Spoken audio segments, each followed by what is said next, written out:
Hello my listeners. सो आज नवरात्रि का 8th day है और आज का दिन होता है महागौरी का। तो उनकी छोटी सी स्टोरी मैं बताना चाहूँगी ताकि आप लोग रिलेट कर पाए हमारी मॉडर्न दुर्गा से।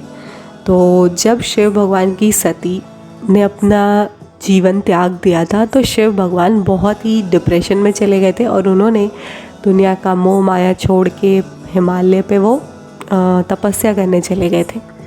और सब भगवान टेंशन में आ गए कि अब उनका डिपार्टमेंट कौन देखेगा। तो इसीलिए पार्वती जी का जन्म हो चुका था, लेकिन उनको नहीं पता था कि वही पार्वती है, वही सती का पुनर्जन्म है। तो उनको बताया गया कि आप ऐसे पार्वती, आप उनके लिए तपस्या करिए और शिव भगवान को इम्प्रेस करिए। तो उन्होंने वैसा ही किया और बहुत सालों तक उन्होंने तपस्या की, खाना पीना सब त्याग कर दिया। और उनके ऊपर इस चक्कर में बहुत, जितने भी सीजन्स तो बदलते ही रहते थे, तो उनके ऊपर धूल मिट्टी सब आती थी। तो जैसे ही शिव भगवान को पता चला तो वो खुश हो गए कि अरे वाह, मेरे लिए इतना कोई कर रहा है, और वो खुश हो गए। उसके बाद जैसे उन्होंने देखा कि वो बहुत वीक हो गई हैं, उनके बॉडी के ऊपर बहुत धूल मिट्टी जमी है, तो उन्होंने सोचा अब मैं अपनाता हूँ। तो ऑब्वियसली एज ए ह्यूमैनिटी हम किसी को चाहेंगे कि हम उसकी केयर करके उसको अच्छे से क्लीन करें।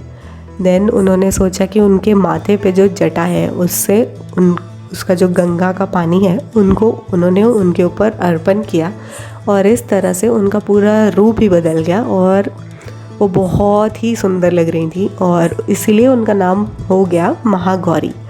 और कुछ लोगों ने इसको गलतफहमी में ले लिया है, गलतफहमी तो नहीं है बट हाँ, ऐसा भी रिप्रेजेंट करती हैं वो कि बहुत गोरी हैं, सो इसलिए महागौरी।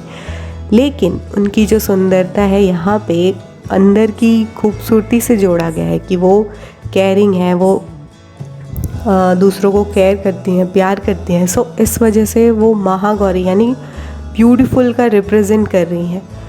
तो आज की जो हमारी मॉडर्न दुर्गा है, उनका जो, जैसे कि मैंने कहा कि ये रंग रूप के ऊपर है, तो उनकी जो समस्या है वो शायद इसी वजह से है। तो आज की जो हमारी मॉडर्न दुर्गा है उनका नाम है रीना एन गुरांग, और वो अरुणाचल प्रदेश से है।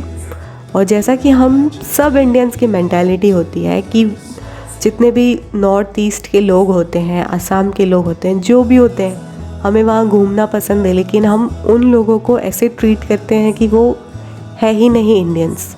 तो उनकी कहानी है, उनके माँ बाप ने कभी स्कूल नहीं गए, लेकिन उन्होंने उनको शिक्षा दी और वो दिल्ली की यूनिवर्सिटी में I as a assistant professor. वहाँ पे उनको किसी ने बस स्टैंड पे ही पूछा कि I want one night stand age, तो कितना चार्ज करते हैं। तो उनके साथ पहले दिन ही ऐसा बिहेव हुआ, एंड देन उन्होंने ये आवाज़ उठाई उन्होंने कि हमारे साथ ऐसा क्यों होता है। जब वो जयपुर ट्रिप पे गई तो उनसे और उनके फ्रेंड से पासपोर्ट वेरिफिकेशन मांगा गया कि आप दिखाइए, अपनी नेशनलिटी प्रूव करिए।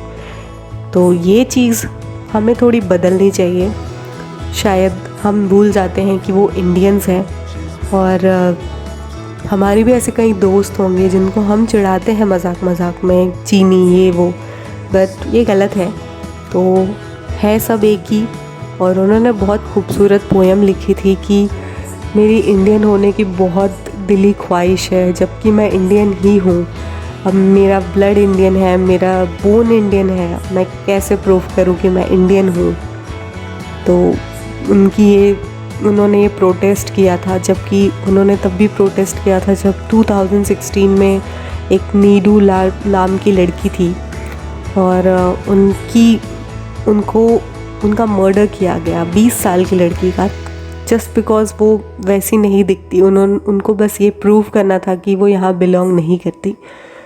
तो चलिए हम अपने मॉडर्न दुर्गा का जो प्रोटेस्ट है उसमें हम थोड़ा सा योगदान देते हैं।